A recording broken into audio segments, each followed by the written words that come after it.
Toledanos, toledanas, o de donde sea, ya sabéis que estáis todos invitados.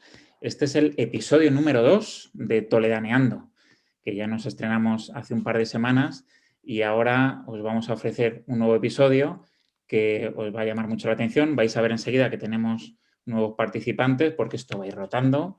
Esto, la verdad es que os tengo que agradecer la buena acogida que ha tenido el primer episodio, ¿eh?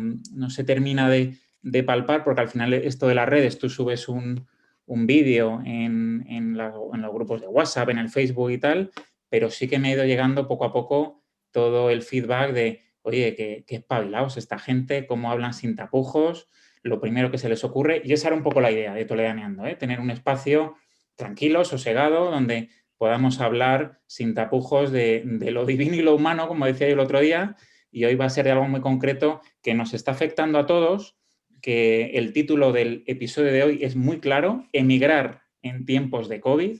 Y esto de emigrar va totalmente ligado al por qué hoy han venido algunos nuevos participantes, y es porque son toledanos que justo han estado viviendo estos tiempos de coronavirus en un país fuera de España, en un país europeo, como vais a ir viendo.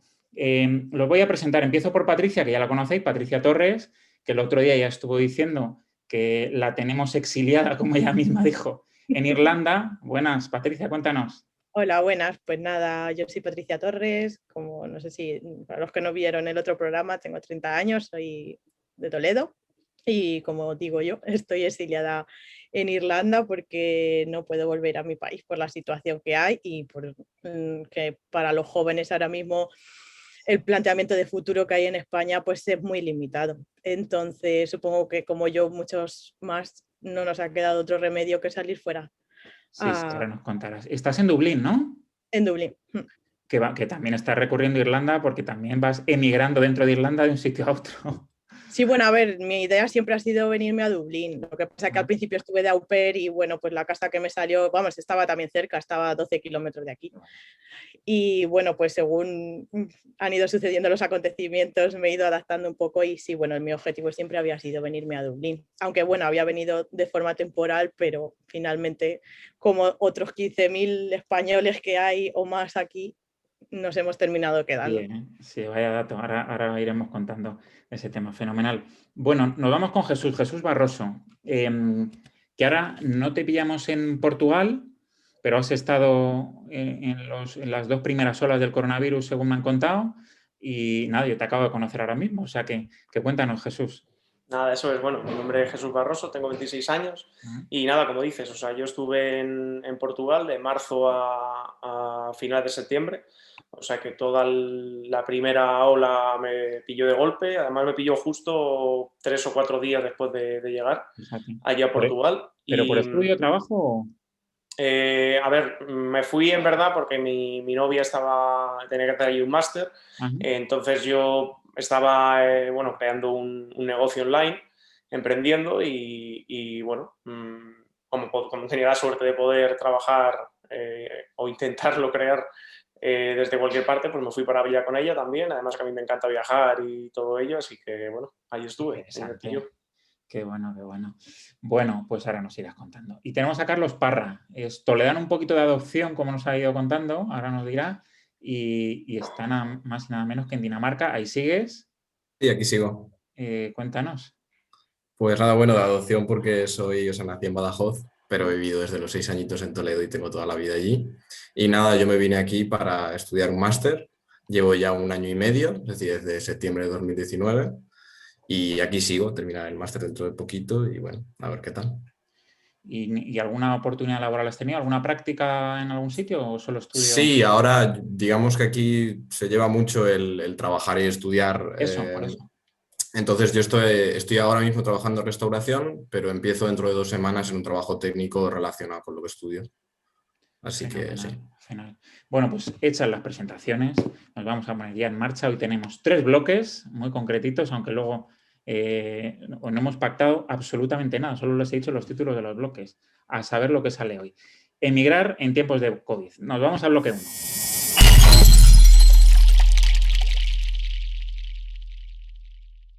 Bueno, pues vamos a empezar con el bloque 1. El bloque 1 yo lo he titulado ¿Qué le mueve a un joven emigrar de España, emigrar de Toledo y sobre todo el cómo ellos han ido viendo lo que es la inmigración. Ya sabéis que emigrar es cuando un joven, en este caso, pues sale de España, un país extranjero, y la inmigración cuando un país recibe a personas extranjeras. Bueno, es un tema que está siempre en debate en muchos sitios y, por supuesto, en la juventud. Y por eso estos jóvenes que de primera mano han tenido que salir de sus casas, de casa de sus padres, de casa de amigos, que nos vayan contando. Empezamos, venga, vamos a empezar por el mismo orden que teníamos en las presentaciones. Hoy sí que estamos siguiendo eso de las señoritas primero, pero no va a servir de precedente, ¿eh? Patricia, Sí. Cuéntanos. Esto de la emigración y la inmigración, cuéntanos.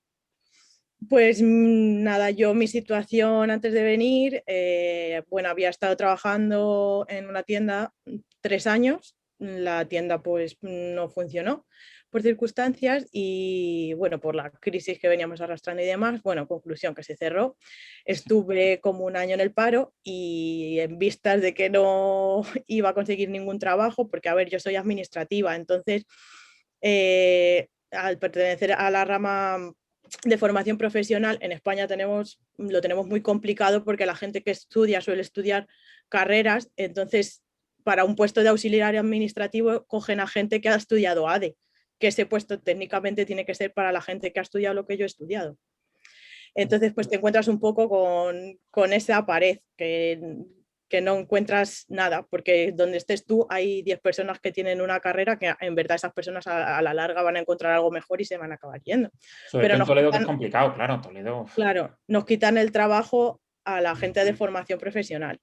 Y bueno, pues eso que te digo, yo estaba en el paro, no tenía muchas esperanzas de encontrar un trabajo también que me permitiera, porque luego los trabajos, ya sabéis, contratos basura, pringando con perdón un montón de horas y con sueldos pues muy, muy bajos.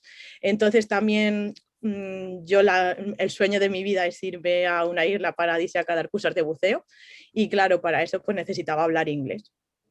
Y dije, pues, ¿qué puedo hacer? Me voy a Irlanda y aprendo inglés. Pero bueno, justo cuando me vine a Irlanda, los 2 meses de estar aquí, yo que pensaba, voy a ver toda Europa, me voy a poner a viajar. Y a los 2 meses de estar aquí, ¡pum!, coronavirus. Así que todo muy bien, muy divertido. Pero bueno, a la misma vez he tenido la posibilidad, que ya voy por el 4.º trabajo, siempre a mejor, claro, todos los cambios han sido a mejor, porque yo me he ido y he encontrado una cosa mejor, pero bueno, por lo menos aquí tienes la posibilidad de encontrar un trabajo y poder vivir sí, dignamente. Qué curioso eso que dices, de incluso poder ir a mejor, porque claro, tú te has podido ir quedando en el primer trabajo que estuviste, pero te han ido apareciendo oportunidades. Sí, yo de momento he pasado ya por todos los trabajos chatarra que puede haber.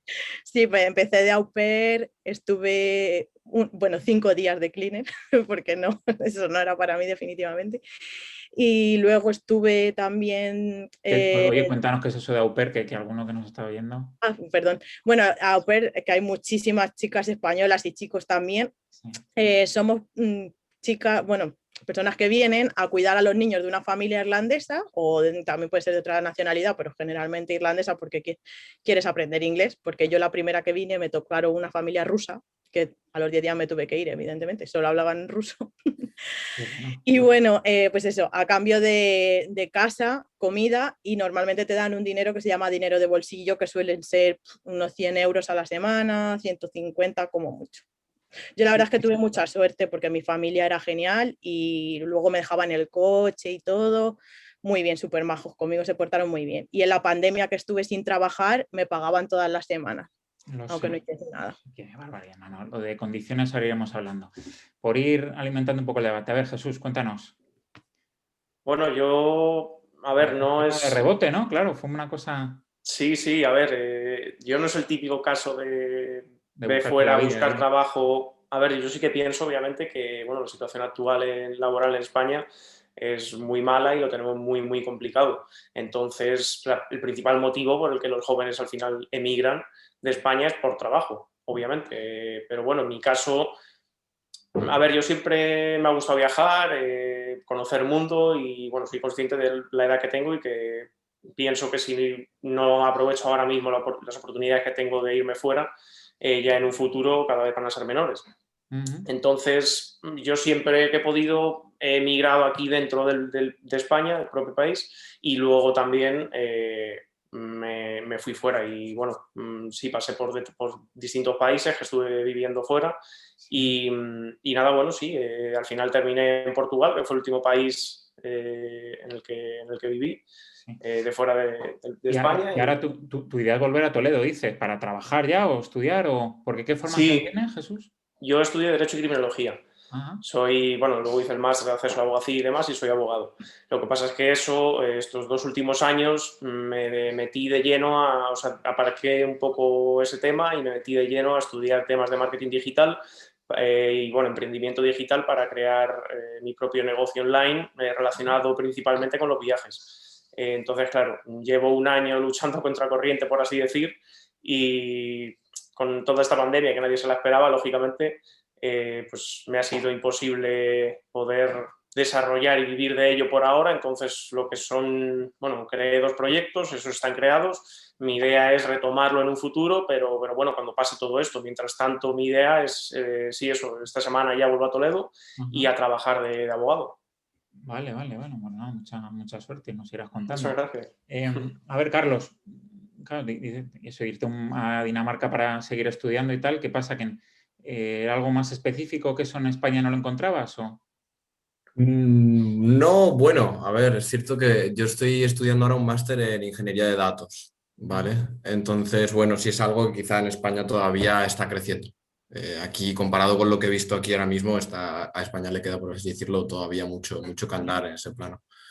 Pero no, yo estaba trabajando en Madrid, yo no tenía ninguna necesidad de moverme por causa de trabajo, por así decirlo. Pero nada, realmente tomé la decisión de irme porque me apetecía también, ya había estado 2 años trabajando después de estudiar telecomunicaciones y había estado 2 años probando a trabajar, quería probar y bueno, pues también vi un poco la misma sensación de que Jesús, ¿no? Si te puedes ir ahora al extranjero, pues inténtalo porque más adelante nunca sabes. Qué bueno. Y nada, entonces pues se juntó un poco las ganas en lo personal, las ganas de salir fuera y que también vi este máster, conocía la ciudad porque ya tenía algún amigo aquí en la misma situación, con el máster trabajando aquí, me gustó la universidad, me gustó Copenhague y me vine para acá. Qué bueno. Joder, son historias que nuestros abuelos, algunos que descansen y tal, no les pasaría por su proyecto de vida en ningún momento, ¿no? Claro, es unos saltos generacionales, lo que pasa que vamos viendo, ¿no? Jóvenes formados, Patricia ha introducido un tema importantísimo, lo mal valorado que está en España, lo que es una formación profesional, técnica, concreta, cosa que en otros países es precisamente como agua de mayo lo que están buscando, perfiles jóvenes que estén centrados, especializados en un tema. Pero bueno, por lo menos a los españoles, a los jóvenes toledanos en este caso, no nos falta ganas de ver mundo y de seguir aprendiendo y de vencer las dificultades. Porque todo este tema, que era la segunda parte que quería hablar de este bloque, claro, al inmigrante, pues claro, vosotros sois inmigrantes en esos países, ¿cómo se le trata? Claro, Patricia ha introducido ese dato, ¿cuántos son? ¿15.000 españoles en Irlanda? 15.000 que se tenga constancia más, porque por ejemplo la gente que está de au pair y demás normalmente no tienen ningún tipo de registro. Claro. Entonces que se sepa, que estén dados de alta con su número PPS, sí, unos 15.000. Y están aunque con el COVID muchos se volvieron, pero otros no. ¿Y cuál es la situación allí en general de los inmigrantes en Irlanda? Pues aquí depende, o sea, lo más importante es tener el PPS, que es como tu número de la seguridad social.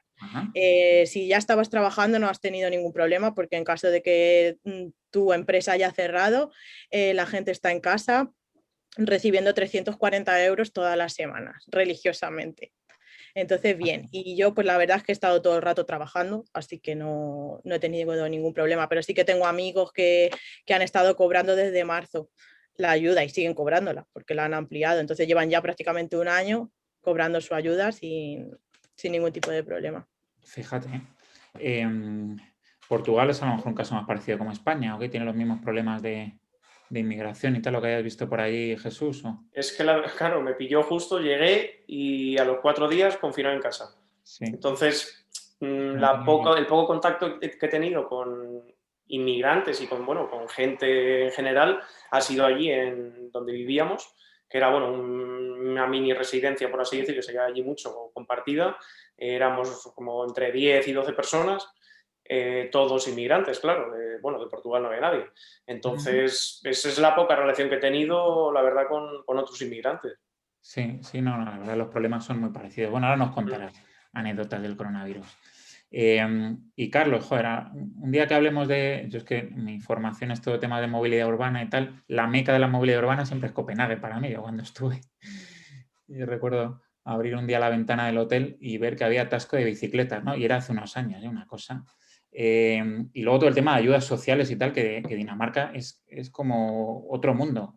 ¿Cómo se cuida ahí a los inmigrantes? ¿Lo pasan mal? ¿Hay falsa inmigración o...? No, bueno, el tema de las ayudas es una auténtica pasada. Es posible también con la pasada también de impuestos que te clavan Ajá. con No, cada está claro, es un salario. modelo a estudiar, claro, claro. Sí, sí, sí. Pero sí, a ver, yo por ejemplo, en mi caso, es un caso bastante claro, yo también buscaba trabajar porque aquí tienes una ayuda que si eres danés de nacimiento, la tienes sin tener que trabajar, ¿vale? Pero yo trabajo, si trabajas unos 10, 12 horas semanales, un trabajo de estudiante básicamente, de tiempo parcial, tú tienes una ayuda económica de unos 800 euros, añadida a tu salario. Que por supuesto todo pagas impuestos y demás por eso, es decir, que bueno, que parte se retroalimenta el sistema, ¿no? Pero digamos que sí fomentan que el estudiante un poco para que se integre, ¿no? Para que también ayude y tengas eso. Y claro, a mí eso me da la oportunidad básicamente de pagarme todo lo que tengo aquí. Y después de venir de trabajar, pues por ejemplo, yo lo agradezco. Pero sí, es un país que protege mucho. Desde el punto de vista social estás muy protegido. Sí, aquí también hay una ayuda parecida, porque también ha habido gente que, por ejemplo, se ha visto afectada, no porque haya perdido el trabajo, pero sí que le han reducido las horas de trabajo. Entonces, el gobierno te paga hasta 3 días, me parece que eran 83 euros por día de lo que te hayan reducido. Y bueno, y si no, también en un estado normal, o sea, que no haya coronavirus, también había ese tipo de ayuda. Sí, no, está claro que las comparaciones con España son odiosas. Ahora hablaremos de coronavirus. Vamos a ir cerrando este primer bloque. Un poco la idea era esa, que viéramos una comparativa de los países. Es verdad que en la cultura española, como siempre se dice, pues eso, como hay mucho dinero negro y demás, porque impuestos se pagan mucho en España. Yo entiendo lo que quiere decir Carlos, que cuantitativamente en Dinamarca se sabe los impuestos que hay, pero claro. Aquí no se pagan tantos. Yo, para que tengas una idea, estoy cobrando brutos a la semana 486 euros y me quitan 50. ¡Qué barbaridad!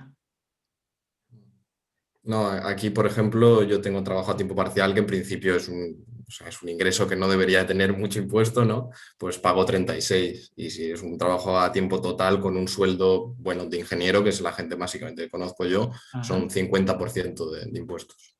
50%. Madre 50%. mía. Sí.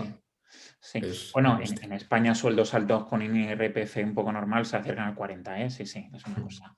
Vale, ¿os quedéis con ganas de algo más de este tema de inmigración? ¿Algo que os quede? Pues hombre, a mí me gustaría destacar un poco el tipo de inmigración que importa España y el tipo de inmigración que exporta, porque creo que en eso estamos un poco fastidiados. Más que nada porque al llegar aquí a Dublín me he dado cuenta de que toda la gente que ha emigrado aquí son gente formada y gente que viene a buscar un futuro mejor. Y lo que me gusta mucho de esta ciudad es que es una ciudad multicultural, pero de verdad. Hay un poquito de cada país, de cada raza De y cada todos religión, de vivimos cada todo. en armonía. Y creo que España tiene un gran problema de inmigración. Porque, bueno, más que una inmigración me parece una invasión. Porque ahora que he visto desde aquí lo que es la multiculturalidad verdadera, lo de allí me parece una pasada, la verdad. Y luego, aparte de lo que te digo, lo que España está exportando son una fuga de cerebros y lo que está importando es una inmigración sin ningún tipo de formación, que ni siquiera habla el idioma, ni muchos tienen interés por aprenderlo y pues muchas veces no por ello, ¿sabes? Porque por el sistema, por lo que tú quieras, pues se ven abocados a la delincuencia, evidentemente, porque no tienen la posibilidad de tener unos papeles de una forma rápida o encontrar un trabajo porque no dominan el idioma o algo así. Entonces, no tenemos ningún tipo de control en ese caso en España. Yo creo que influye también en ese aspecto, al final, la situación geográfica de España, el lugar en el que se encuentra, influye sobremanera más allá de los problemas políticos o de los límites políticos que pongan de cara al inmigrante para entrar aquí en España, que sean más leves que en otros países, eso ya es otro tema, pero bueno, al final la posición geográfica en el mundo de España lógicamente influye también mucho en ese sentido, yo creo. En Irlanda, al final, ¿dónde está? ¿Qué va a emigrar? ¿Un belga, un holandés, sabes? No, te sorprendería. Aquí hay de latinos y brasileños, Sí. bueno, tantos latinos y demás. Brasileños sobre todo, hay muchísimos, pero muchísimos latinos también. Pero claro, todos vienen con sus visas de trabajo, menos algunos, que hay muchos casos que se van a Belfast porque por allí no piden visa y de Belfast cogen un autobús o un coche o lo que sea y ya vienen para Irlanda, la República de Irlanda. Que vienen O sea, sin visa. la clave es esa, que van con una visa de trabajo, claro. Sí, pero algunos no. O sea, Bueno, entran, claro. digo, se van a Belfast, a Irlanda del Norte, que es en Reino Unido, y como no hay frontera, en verdad, es simplemente una autovía y como cuando cambias en España de una comunidad a otra. No hay frontera. Entonces, allí no les piden visa para entrar a Belfast y ya cogen un autobús o lo que sea y se bajan para la República de Irlanda. Y ahí, por ejemplo, por acabar, en Copenhague hay barrios por comunidades y tal, Sí, tipo lo que nos bueno, sorprendió a todos, por ejemplo, Bruselas, ¿no? Cuando empezaron los atentados y tal, alguien llamó la voz de alarma y dijo, es que claro, llevamos aquí con guetos y demás, cuéntanos. sí, hay, por ejemplo, hay un barrio que se llama Norrebro, que es un poco este barrio como de inmigración, que Ajá. mezcla todo, pero yo he estado también, me lo he recorrido bastante de arriba abajo y he estado en ciertas zonas donde, bueno, todos son, por ejemplo, de gente de los países árabes, pero a lo mejor, sí, un barrio entero, como si dices Tetuán en Madrid, todo de gente árabe, o sea que miras al telefonillo y no ves ningún nombre que sea danés, Ay, qué curioso, fíjate. ¿sabes? No, nada, Y, nada. Aquí no hay y mucho. Hablando de mucho indio capitales también, europeas, sí. quiero decir que al final esto es que no es que el problema de la inmigración lo tengan para los países del sur de Europa, sino que los tenemos todos y luego hay que gestionar las cosas, claro. Bueno, está bien, hemos dado así un primer bloque a todo esto, repasito, y nos vamos a hablar del coronavirus.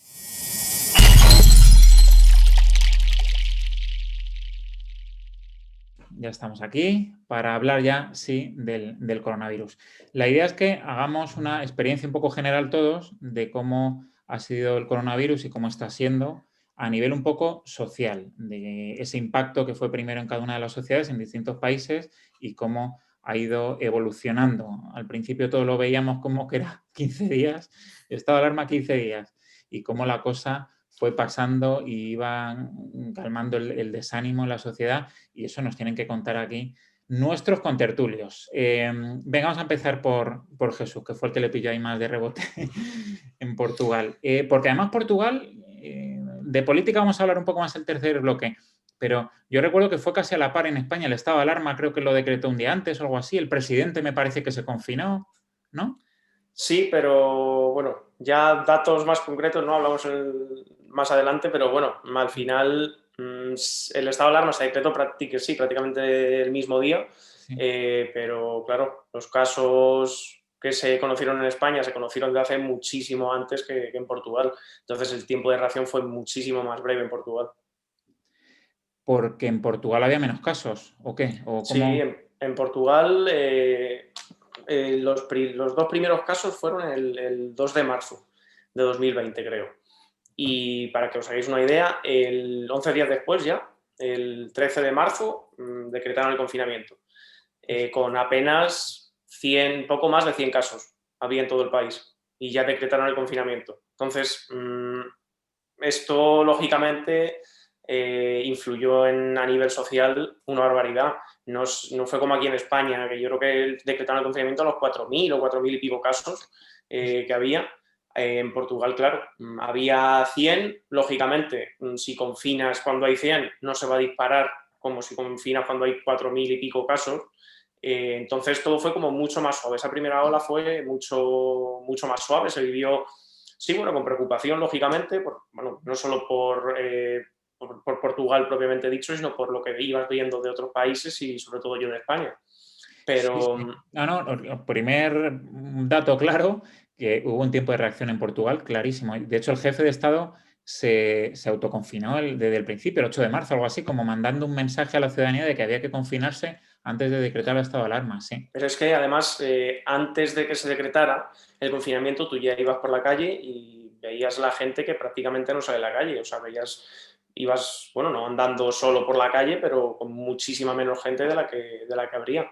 Entonces, como que fue un acto de responsabilidad por parte de la población muy grande, incluso antes de decretarse oficialmente el estado de alarma. Yo recuerdo que se ponía como modelo. Cuando en España Sí. los partidos de la oposición apretaban para que se decretara el estado de alarma, decían, mira tu país vecino que no te tienes que ir a ningún sitio con menos casos y tal. Sí, ahí aprendieron mucho. Por ahí el norte, ¿cómo fue la cosa? ¿También fue a mediados de marzo cuando se empezó la gente a confinar o...? A ver, venga, yo qué sé. ¿Quién está? Norte o... Carlos, venga. Por eso que nos hemos quedado ahí un poco. Venga, Carlos, te toca. Venga. Pues no, fue muy parecido, como dice Jesús, a Portugal, es decir, aquí igual 100 casos o algo así y nada, todos... Yo recuerdo estar hablando con amigos míos de Madrid que estaban todavía diciendo, pues, ¿se va a cerrar la universidad o no? Tal y cual. Yo de repente, en 2 días, también tuvimos toda esa sensación de que enseguida, ¿no? Pero un día antes que en España ya estaba aquí todo, se cerró todo. O sea, y igual, la misma sensación de responsabilidad que dice Jesús, yo 2 días antes, cuando ya estaban los rumores y todo eso, me acuerdo, fui a una clase y no había nadie y yo ya tampoco fui, yo dije, bueno, pues ya mañana tampoco ni vengo, aunque no sea, aunque todavía sea y puedas ir, pero no, digamos que la gente ya vio un poco lo que se venía y prefirió refugiarse. Qué bueno, no, a ver si normalmente ya socialmente en Dinamarca cuando ven un bolso que no es suyo, Yo se lo dan a la recuerdo... recepción, pues en estas cosas... Yo recuerdo, como anécdota, tenía una clase en la que, bueno, nos enseñaban un poco cómo estudiar y representar todos estos datos, ¿no?, que recibimos, y el profesor llegó y dijo, fuera de temario, dice, estos son los datos que tengo del COVID, y nos explicó todo, cómo funcionaba toda la curva, toda la previsión que él hacía, porque él, digamos que, bueno, como profesor, es un profesor, sí, está asociado a la universidad, pero también trabaja con el gobierno y colabora muchas veces. Y digamos que dijo, bueno, básicamente no vengáis a clase. O sea, llegamos todos y a los que había allí dice, no deberíais estar aquí, estamos aquí, bueno, creo que es importante informar, dice, pero mi recomendación es, me da igual lo que haga el gobierno, dice, a partir de ahora todo online. Vaya, crack. No. Qué tío, fíjate, por responsabilidad saltándose incluso a directrices. Es la semana, ¿no? Del 8 de marzo. Sí, exacto, 8, misma 9, semana. 10, esa semana, sí. Qué bueno. Patricia, allí. Pues nada, aquí en la primera ola la verdad que reaccionaron muy rápido porque había solamente 40 casos, me parece. Sí, 40 no habría casos. mucho, 100. Si es que la media en Europa, lo habéis dicho, Portugal... También la población de Irlanda es más pequeña, entonces... Bueno, pues, pero... y bueno, lo primero que hicieron fue cerrar los colegios, que claro, yo estaba de au pair en aquel entonces cuidando, tenía 3 niños cuidando, así que tú imagínate qué confinamiento. Y nada, la verdad es que muy bien. Lo que más me gustó es que no pasó como en España, un confinamiento estricto. También puede ser por las temperaturas que hay aquí o no sé, porque es un sitio así que hay mucho aire libre y estamos rodeados de campo y demás, pero nunca hemos tenido un lockdown estricto 100% de no poder salir nada más que a la compra. Siempre has podido salir a cualquier hora del día a 5 kilómetros alrededor de tu casa. Y bueno, en verdad en el primero sí que fueron un poco más estrictos, pidiendo los justificantes para ir a trabajar cuando ibas en autobús y demás. Yo la verdad no lo sé, pero sí que me lo han contado amigos. Y luego ya sí que en estos otros lockdown no han sido tan estrictos, pero sí que, porque ahora en verdad hay lockdown, no puedes supuestamente ir de un county a otro, pero si vas en autobús no te van a parar. Qué bueno. Que te puedes ir por ahí a darte una vuelta porque la Garda en verdad tampoco es que... Y bueno, a nosotras nos han parado con el coche viniendo de trabajar. ¿Dónde vas? Voy a casa. Vale. ¿Sabes? No te pones... Claro, sí, al final se apela mucho a la responsabilidad, pero por empezar, muy importante, yo creo esto que decís, que a mí toca un poco el papel de ir contando lo que pasa en España. En España, hasta que no teníamos encima el virus, aquí estábamos celebrando que el Atleti había pasado los cuartos de final, etcétera, etcétera. Y sí, unos 4.000 casos o así. Y lo comparas con otros países de Europa y aquí está la prueba evidente, ¿no? Por eso la curva de España de contagios fue exponencial, fue una cosa espectacular. También creo que está muy relacionado con el tipo de cultura. Porque, bueno, partiendo de la base que aquí, por ejemplo, cuando alguien te presenta, que yo al principio me chocaba mucho, porque claro, lo típico que te presentara a alguien y tú vas a rearle los 2 besos. Qué bueno. Pues te sueltan la mano. Y entonces, claro, en el momento que se empezó a hablar de coronavirus, de que se transmitía por las manos, por la respiración, que nos teníamos que lavar, qué tal. Entonces aquí la gente, ya que desde un principio tienen una distancia, pues ahora creo que eso ha sido lo ha facilitado todo mucho más. O sea, Sí. y nosotros en verdad, pues nuestro carácter es pues más de más cercanía. Achuchones y Ya tal. sabéis cómo somos nosotros. Entonces, eso a nosotros nos cuesta, porque yo incluso cuando fui en verano a España, estuve con mi familia, recuerdo fui a ver a mi abuela y demás, y venían mis primas, mis tías, bueno, ¿tú das besos o no das besos? Entonces era como, yo qué sé, a ver, yo a mí no me importa dar besos, pero tenemos aquí a la abuela que tiene 90 años, Claro. entonces no sé yo sí, porque yo fui a ver a mi abuela con mi mascarilla y todo, ni la di 2 besos ni nada, y yo qué sé, un poco por prudencia, no sé. Sí, Y ya sí. claro, pues ya sabes cómo somos nosotros. ¿Me das 2 besos o no das 2 besos? Digo, bueno, Nos sí, va a a ver. tocar, sí, nos va a tocar aprender también eso, sí. Y todo este lío al principio que hubo de psicosis con los geles, con las mascarillas, comprar los supermercados y tal, ¿eso por ahí pasaba también o...? Porque aquí no teníamos mascarilla ni gel hidroalcohólico, hasta que no A empezó ver, abril, la cosa no empezó a aquí no normalizarse un había poco. aquí no había tampoco tanto. Lo que pasa es que los irlandeses sí que son un poco tranquilos. O sea, tampoco es que se lo hayan tomado al pie de la letra, porque yo siempre he estado cogiendo Luas, que es el tranvía que hay por la ciudad, mucho transporte público, vamos, Sí, y ves a la gente sin mascarillas, con mascarilla de tela, con la mascarilla pero aquí abajo, pero, les da pero, al, poco igual. prin- pero al principio, yo digo, cuando no sabíamos que aquí en España, por Al ejemplo, era principio obligatorio nada, los guantes. al principio la gente yo iba al supermercado con mascarilla y la gente me miraba raro. Porque claro, yo estaba viendo lo que estaba pasando en España y yo iba con mi mascarilla y la gente me miraba como, ¿y esta zumbada dónde va con la mascarilla? ¿Sabes? No, lo que hemos pensado de los asiáticos siempre, claro. Luego ya la pusieron obligatoria para los supermercados, tiendas y transporte público, pero tú por la calle no es obligatoria y la gente no la suele llevar. O sea, Ahora tampoco. no, es solo obligatoria, ya te digo, en transporte público y cuando entras a alguna tienda, además, en la Qué calle bueno. no es Ahora obligatoria. es que yo quiero hablar de esos temas porque yo soy muy amigo de las evidencias, yo he hecho una tesis también, y claro, y entonces, ¿en qué estudio se basa que en España sea obligatorio llevar la mascarilla como si no hubiera mañana y en otros países europeos no? Es una cosa que va pasando un año porque, bueno, al principio te puede parar un poquito de psicosis, ¿no? Por ahí, Jesús, ahí en Portugal, que los teníamos al lado. Yo me acuerdo justo una anécdota, las 2 primeras semanas o así que estuve allí, compartía piso con 3 chinos. Y claro, ellos, bueno, todo el rato con la mascarilla, tal, y claro, al principio nosotros, yo los primeros días que estuvimos allí, llamaron a mi novia y le dijeron, mira, no, te tienes que quedar 2 semanas de confinamiento, y claro, de aquella nosotros, pues el coronavirus, bueno, era algo totalmente residual, y dijimos, coño, cojonudo, pues venga, vámonos por ahí a cenar, a no sé qué, y claro, ibas por ahí, no veías a nadie con mascarilla, nada, incluso luego ya yo recuerdo de las primeras veces que salí a hacer a la compra, claro, apenas teníamos mascarillas y de ir con un par de bragas o así, tapándote, yo qué sé, como podías, taparte un poco todo, pero bueno, sí que es verdad que la gente una vez se decretó el confinamiento, sí que se hicieron con mascarillas y prácticamente había siempre gente con mascarilla, eso sí, luego ya en verano, claro, bueno, la incidencia no fue tan grave como en España y luego ya en verano prácticamente yo estaba en Oporto, allí dejó de haber casos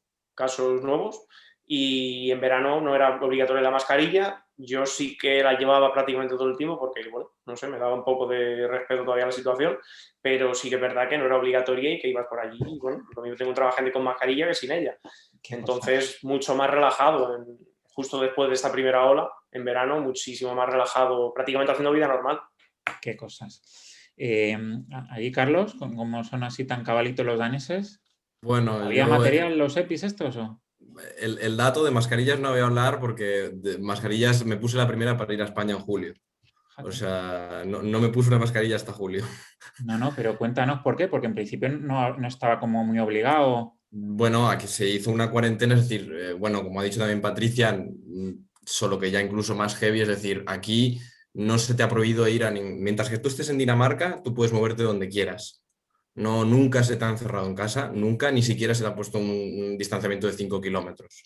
Y también esa Cuéntanos sensación de... eso, Carlos. O sea, ¿no habéis estado confinados como tal? Que aquí... No, se cerró todo, es decir, como en ¿Sí? España solo se dejaron los supermercados y las farmacias Sí, al sí. principio, pero no, la gente, tú ibas un sábado y todo el mundo estaba en los parques, guardando todo el mundo. Es verdad que la sociedad danesa tiene esa responsabilidad de que los 2 metros, incluso tú vas al supermercado, siempre todo el mundo te guarda mucho, hay de todo, ¿eh? No es Vale, tan sí, no, extremo, pero bueno.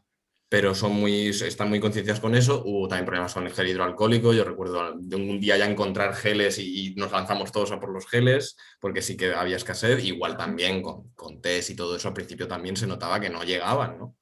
Pero sí, no, la solución fue esa, cerraron todo, pero tú nunca estuviste en casa. Y yo vivía todavía a las afueras de la ciudad y por naturaleza corriendo, todo bien en ese Barbaridad, sentido. es que eso para lo que comentaba antes del estado anímico, que algunos se habrán muerto lamentablemente de coronavirus, pero es que hay personas y personas mayores encerradas en sus casas sin poder ver a sus hijos y tal, que se están muriendo de pena y se habrán muerto de pena, porque es así.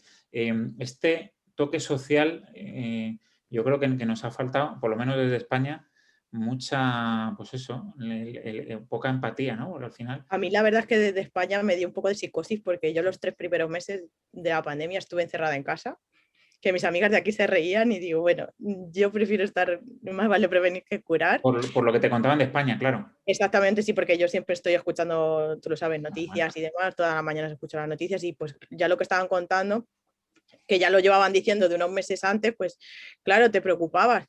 Y nada, luego ya después ya dije, mira, hasta aquí, ya no puedo más porque como me quedé aquí cerrada me voy a volver loca. Así que ya volví a salir con mis amigas, que ellas no habían dejado de salir en ningún momento. Claro. Y nada, ya me empecé a venir a Dublín en el autobús, estuve pues luego haciendo turismo por aquí, hasta ya que me fui en julio a España de vacaciones.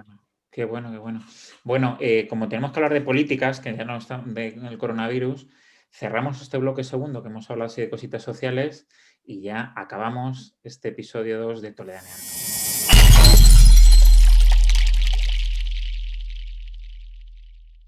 Bueno, pues ya estamos en el bloque 3. El bloque 3 que vamos a seguir hablando del coronavirus, pero ya un poco yendo más a cómo se han ido aplicando las políticas en pro de la ciudadanía que lo iba pasando mal. Ha habido sectores que lo han pasado fatal. En el caso español, pues bueno, he ido comentando que era Fernando Simón, el experto del gobierno, el que nos iba dando el parte diario. Primero nos decía que las mascarillas no eran obligatorias, luego que sí. Poco a poco, durante la primera ola, era el gobierno el que iba dictaminando cómo eran los estados de alarma, cada 15 días se iba prorrogando. Ahora me contáis cómo políticamente se trató este tema, porque en España estábamos cada 15 días mirando al Congreso de los Diputados a ver si los partidos políticos se ponían de acuerdo y prolongaban otros 15 días el estado de alarma, que en España llegó hasta finales de junio. Hubo una fase, os sonará, de desescalada, que lo llamaban fase 0, fase 1, fase 2, fase 3, que el Estado daba a las propias comunidades autónomas la licencia de que en determinadas zonas, provincias, pues fueran desescalando en función de los datos. Entonces, la fase 0 era que los niños ya podían salir al parque, pero es que eso era a finales de abril, principios de mayo, no como estábamos hablando. Entonces, bueno, ha sido un poco de caos. Uno ya no sabía, los que sabemos leer y escribir nos costaba entender eso de las fases, como para luego entender. Entonces, vamos a hablar un poquito primero de la primera ola, cómo la habéis ido viviendo. Aquí políticamente era un caos. Al principio se le tendió un poquito la mano al gobierno, luego costaba atendérsela. No había ayudas para nada, cerraron hostelería, peluquerías, todo. A ver por ahí. Patricia, cuéntanos, por ejemplo. Bueno, pues a ver, aquí lo bueno de tener el Estado centralizado pues es que todas las medidas son para todo el mundo igual y entonces no hay ningún tipo de problema, que ahí ha sido una de las formas de ver que el sistema de las comunidades autónomas de España es una pena, por decirlo. Sí, te has quedado ahí, te has mordido la lengua, sí. No, es que se ha visto, claro, eso sí. Sí, entonces aquí, bueno, hemos tenido también 5 niveles de restricciones. Vale. Y bueno, pues se han ido aplicando. La verdad es que la primera hora, creo que como reaccionaron tan pronto, en Irlanda estábamos muy bien. O sea, no ha sido esta última peor, que bueno, no sé si por mover un poco lo que es la economía y demás, levantaron la mano en diciembre y como te digo, aquí la gente, o sea, abrieron todo. a full. Restaurantes, tiendas, así hasta el 26, no sé, no me acuerdo bien, si fue desde el 5 de diciembre hasta el día 26, que ya se ve que los casos se tuvieron que, que disparar. Y nada, ya te digo, porque la gente, o sea, pasan, van con mascarillas, lo mismo te vale una braga que una de tela, que lo que sea. Y hay muchas veces por el centro, que yo siempre he pasado todos los días por el centro, súper lleno, porque es como si te vas, yo que sé, a Gran Vía, para que te hagas una idea de gente, y todo el mundo allí sin mascarillas ni nada. O sea, sí que tuvo que haber bastantes casos. Y ahora estamos en lockdown, que teníamos la revisión ahora el 5 de marzo, pero se dice y se comenta que puede que llegue hasta junio. O sea, que políticamente... Pero vamos, que tenemos 4 muertos por día. Joder, es que tampoco son muchos. A ver, es verdad que hay menos población, como dices, pero es que nada que ver. A ver, son 7 millones de personas, pero 4 personas, en los casos no sé ahora mismo la incidencia que teníamos. Porcentualmente no es... No, entonces, claro, España sería... que te digo, el primer lockdown pues fue pues muy tranquilo, la verdad que no... Y la gente pues sí que se lo llevó muy, muy bien a rajatabla. Entonces, como es un Estado centralizado, lo que decía, no había debate, los partidos políticos de la oposición... Además que aquí el gobierno que hay es socialista también. Ajá. Y bueno, en verdad, mira, yo por mi experiencia propia, que estaba justo con mi host family, que son irlandeses, ellos me miraban con una cara porque es que las noticias irlandesas salían todo el rato los datos de España y claro, me miraban y me decían, I'm so sorry, Patrick, porque, o sea... como si hubiéramos perdido el Mundial todos los días. Sí, porque es que en España fue alucinante y yo, vamos, de hecho mi familia me decía, vente, y digo... no, o sea, egoístamente prefiero quedarme aquí, bueno. Aparte porque estaba cobrando y todo. Claro. A lo mejor tú imagínate que el avión vuelvo a casa y en el aeropuerto yo lo cojo y os lo pego a vosotros y os pasa algo y yo no me lo perdonaría eso nunca jamás. Así que, ¿y eso de los 5 niveles que has comentado, fue la segunda ola o qué? Eso siempre lo he sabido, los 5 niveles, sí. Ahora estamos en el nivel 5. ¿En municipios o cómo?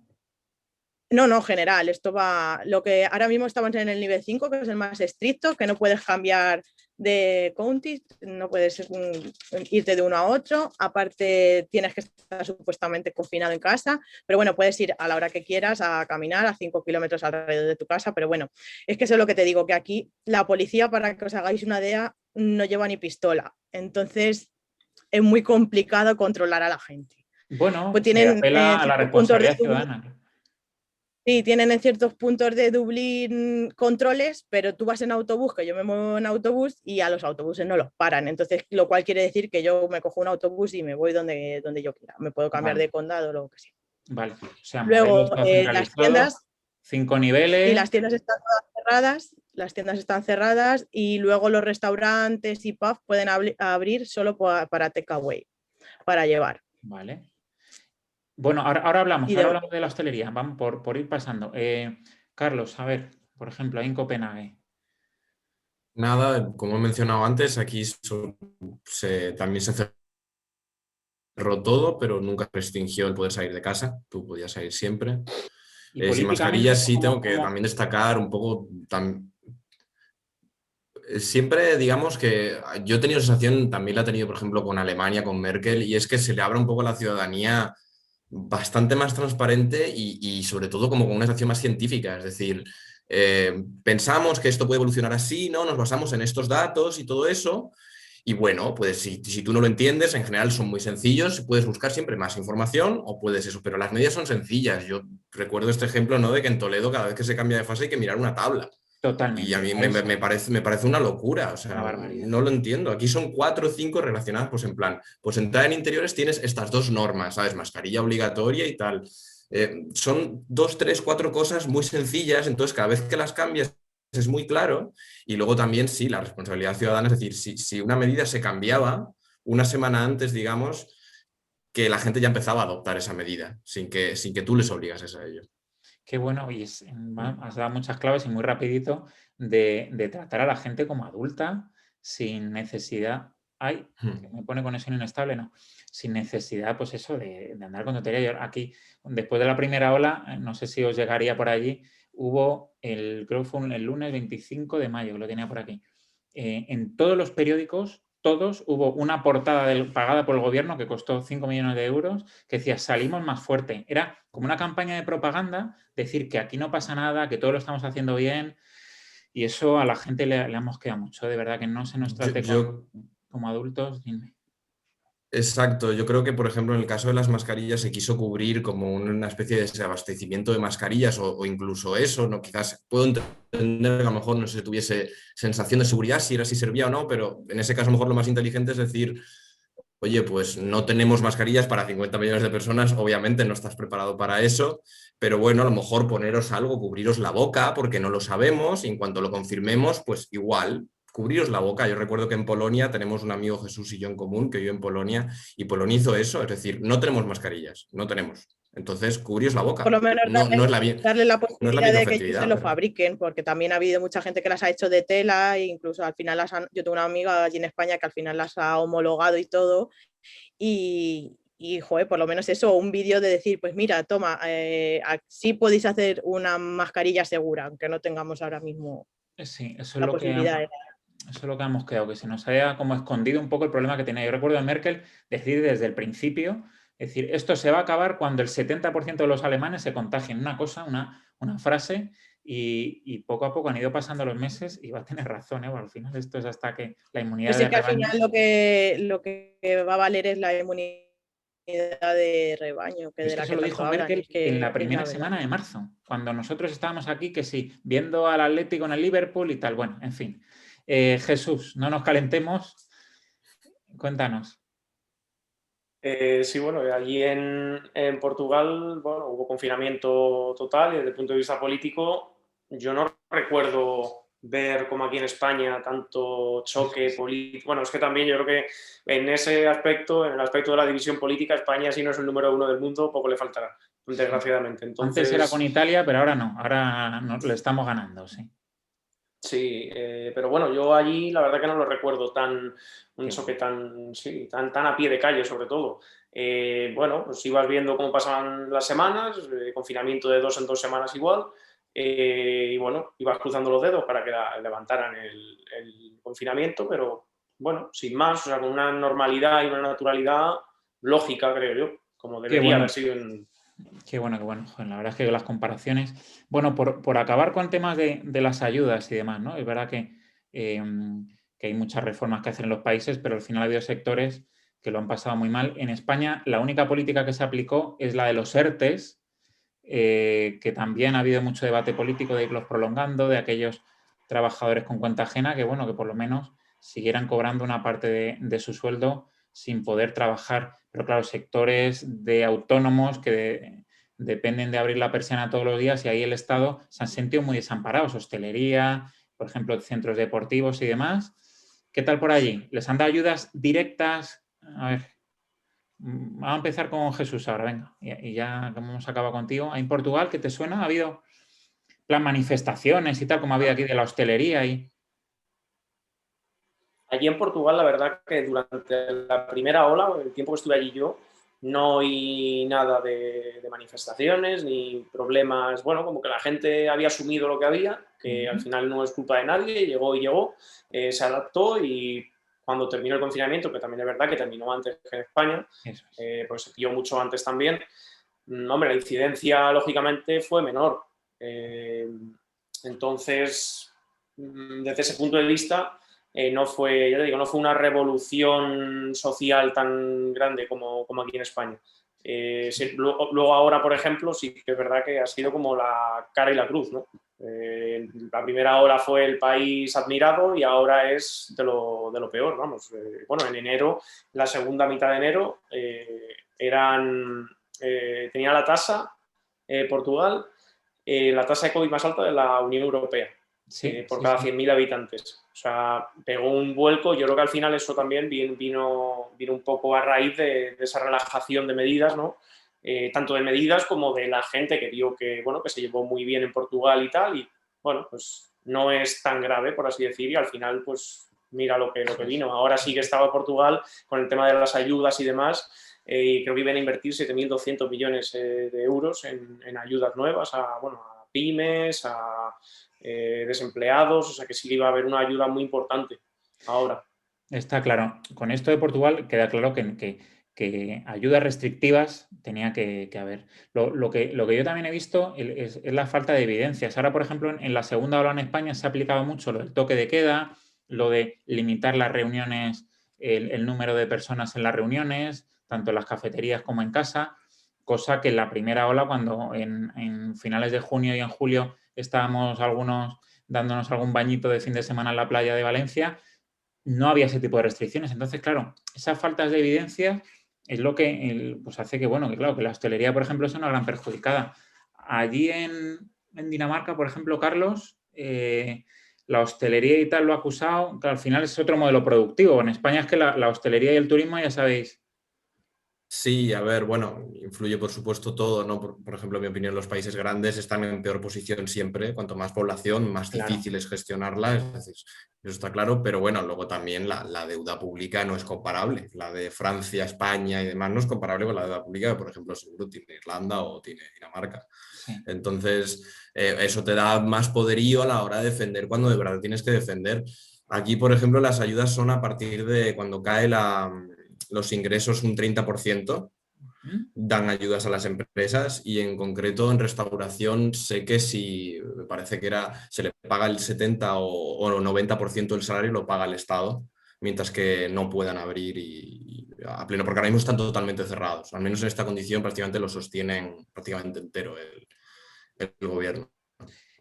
Pero claro, aquí con los ERTEs en principio también ha pagado un porcentaje el Estado, pero eso se ha visto que no ha hecho que muchos gimnasios, que muchos centros de ocio, de hostelería hayan tenido que cerrar. Allí ese sentimiento de gente que haya tenido que dejar sus negocios a pesar de todo.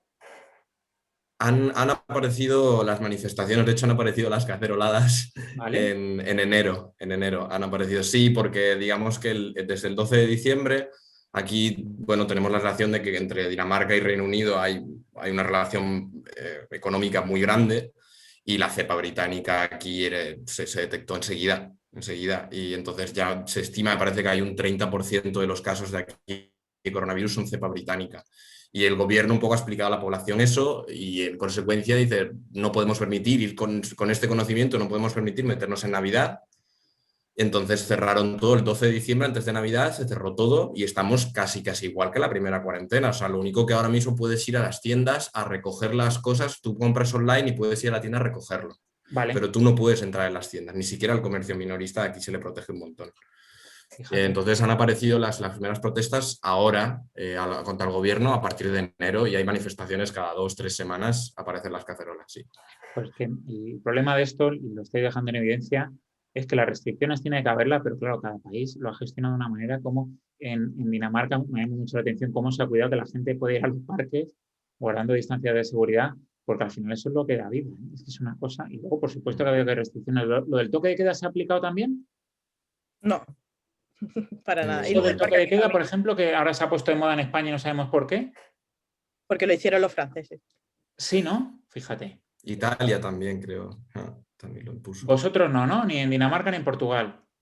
Eso de a las 10 de la noche salir corriendo a casa. Pienso también que es un poco, o sea, al final en Italia también se ha utilizado y todo eso. Yo creo que Por el clima. quizás ahí es donde más nos penaliza, sí, es que nos penaliza por la actitud y todo eso, países sureños y todo eso, por cómo somos, más cercanos, más sociales. Es una forma como de decir, como no llegamos a controlarlo, pues os metemos en casa a partir de esta hora que sabemos que el ocio que vais a tener a partir de las 10 de la noche o lo que sea, pues es ir a tomar una copa o ir o lo que sea. Entonces, pero bueno, yo creo que es una norma bastante absurda porque en verdad cambias el hábito de una hora a otra, porque la gente que no pueda salir, es como aquí, mira, yo cuando llegué aquí me chocó un montón porque volví a la sesión light, salía a las 5 de la tarde y a las 3 estaba todo cerrado. Entonces también lo del toque de queda aquí no tiene mucho sentido porque hace mucho frío. Entonces, yo mira, hoy he salido un rato a comer y ya enseguida, como solamente puedes comer en la calle, hemos estado por el río allí comiendo y al rato te quedas frío sentado, o sea, o estás caminando y pues dices, vale, pues ¿qué hacemos? Pues nos vamos a casa, porque tampoco, porque si pudieras ir a un pub a tomarte algo, pues todavía, pero para estar en la calle, entonces no es necesario poner un lockdown aquí para nada, o sea, perdón, un toque de queda porque la gente se va a su casa. Sí, sí. Y allí, Patrick, ¿qué te queda? El tema de ayudas y eso se ha dado a los sectores más perjudicados. Pues mira, aquí ha sido general, en verdad la ayuda que se ha dado a la gente, a los, o sea, vamos a ver, es que les han dado la opción de abrir. Hay gente que, por ejemplo, mi pareja, su jefe ha decidido cerrar, pero porque, bueno, económicamente él está bien y se lo puede permitir. Pero todas las empresas que se mantienen abiertas les han dado una ayuda de lo que facturen este año. A comparación con lo que facturaron el año pasado, la diferencia de las pérdidas que pueda haber se las da el gobierno. Y luego a nivel de la gente, pues todo el mundo tiene su ayuda.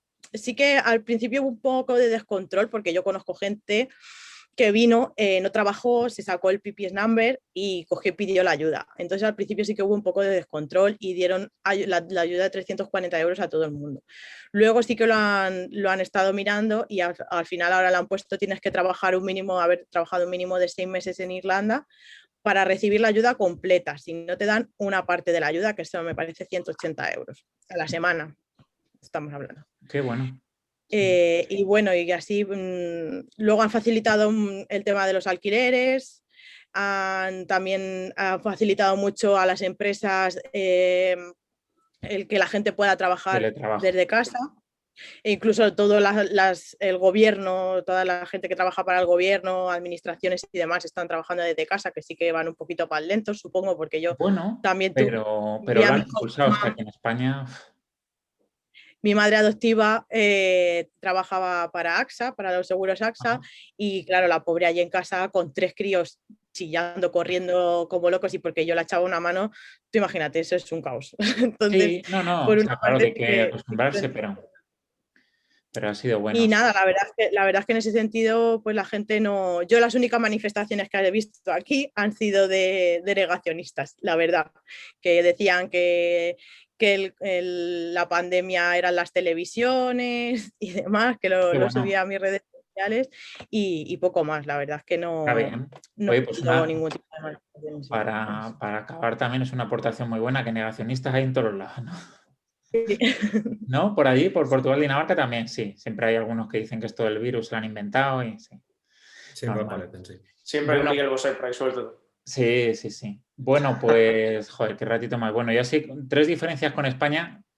Me quedo una, lo mal que reaccionó España, que reaccionó tarde y se ha demostrado. Es verdad que tuvimos a lo mejor la mala suerte de ser justo con Italia los 2 países que más rápido vino el virus, pero chicos, hay que reaccionar antes. Es que hasta Portugal se nos adelantó con el estado de alarma, un caso muy... En España llegó después y ya, como dice el dicho, cuando veas las barbas de tu vecino cortar... Por lo estaba viendo en Italia, es que no hay excusa. Y aquí está claro que, aunque digan que no, el tema del 8 de marzo fue obvio, porque dicen, es que hubo muchas cosas, sí, claro, pero todo se autorizó para poder hacer lo otro, en mi forma de pensar. Vamos, en mi opinión. Bueno, y sobre todo se utilizó mucho políticamente. Claro, para llevar eso a cabo se jugó con la salud de la gente, la verdad. Y luego todas las personas que fueron a esa manifestación, ¿cuántas mujeres no se vieron afectadas por la irresponsabilidad de los políticos? Esa foto de las ministras con los guantes puestos cuando nadie... ¿Cuántas cayeron de las que iban con la pancarta? ¿Cuántas cayeron? Todas. No, pero que hay que decir que el gobierno sabía lo que venía encima porque esas ministras con los guantes puestos en la manifestación... Y se ha demostrado que tenían ya 3 informes de la OMS meses antes, desde enero. No. La primera diferencia era esa, el tema de la falta de rapidez del gobierno. Y la segunda, la situación política que tenemos en España. Es un caos. Es verdad que se ha puesto en entredicho el modelo autonómico, como también el gobierno, cuando se ha querido, por ejemplo, quitar el marrón en esta segunda ola, ha dicho, pues ahora que lo gestionen las autonomías, siempre comparando con la Comunidad de Madrid, porque la Comunidad de Madrid, como no la gobierna el partido del gobierno, era como un tira y afloja continuo, horrible. Quiero decir, al final eso ha perjudicado muchísimo a la gestión de la pandemia en España. Y tercero, que no se nos ha informado como adultos, ¿eh? Yo creo que ha habido en otros países que directamente han ido los dirigentes políticos, han dicho cómo están las cosas y aquí salimos más fuertes pagando los periódicos cuando de salimos nada, que eso lo decían en junio aquí en España, salimos más fuertes. Vete a buscarlo. Bueno, chicos. Al final es la peculiaridad de la población española, ¿no? O sea, yo creo que al final tampoco es problema del modelo autonómico o no. Eso. Hubiera habido modelo centralizado, autonómico o federal, al final los políticos son como son. Entonces, claro. Yo creo que el problema radica ahí. No de la forma de... No de la forma, es un defensor de que España al final se tiene que organizar en regiones porque si no, mal vamos. Pero el hecho de que haya, por ejemplo, partidos nacionalistas, regionalistas, el Teruel existe, por ejemplo, que tiene un diputado en el Congreso, su voto muchas veces ha sido clave en el Congreso en estos meses para ver si había estado alarma o no. Es un modelo que nos tiene como nos tiene. Que muchas gracias, chicos. La verdad es que es un ratito muy bueno. No nos hemos ido mucho de la hora.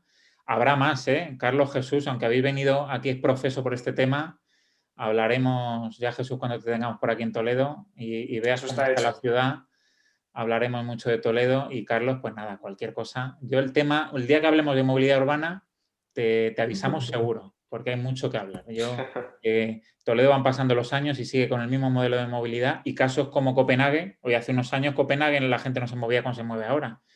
Es sencillamente ponerle un poco de voluntad y de ganas, ¿no? Bueno, te digo yo que subir las cuestas de Toledo todo el día con la bici para arriba y para abajo no es lo mismo que andar por Copenhague o por Dublín, que es todo bueno, pero hace allí más frío que aquí, quiero decir, es que ese debate, por eso... Hombre, aquí también te viene bien para mantenerte caliente, ¿sabes? Andar para un debate. Aunque ahora la gente se está cambiando al patinete eléctrico, también te lo digo. Aquí esto es como cada vez... Puedes usar bicis eléctricas para subir las cuestas al final. O sea, claro, si se quiere... El patinete eléctrico es así, está claro que no es apto para todo el mundo, pero bueno. Aquí es que como cogemos el coche está para coger el pan y así nos va. Que gracias, chicos, que ya estamos pensando en el próximo Toledaneando que nos llegará. Así que nada, gracias a los que nos habéis acompañado. Este vídeo se irá pasando por WhatsApp, por Facebook y poco a poco irá creciendo este proyecto y dependerá de vosotros, de lo que nos vayáis contando, de en qué podemos ir mejorando para hacer de Toledaneando algo grande. Que muchas gracias, Patricia, Carlos, Jesús. Gracias a ti. Cuidaros, Ale. Bueno, chao.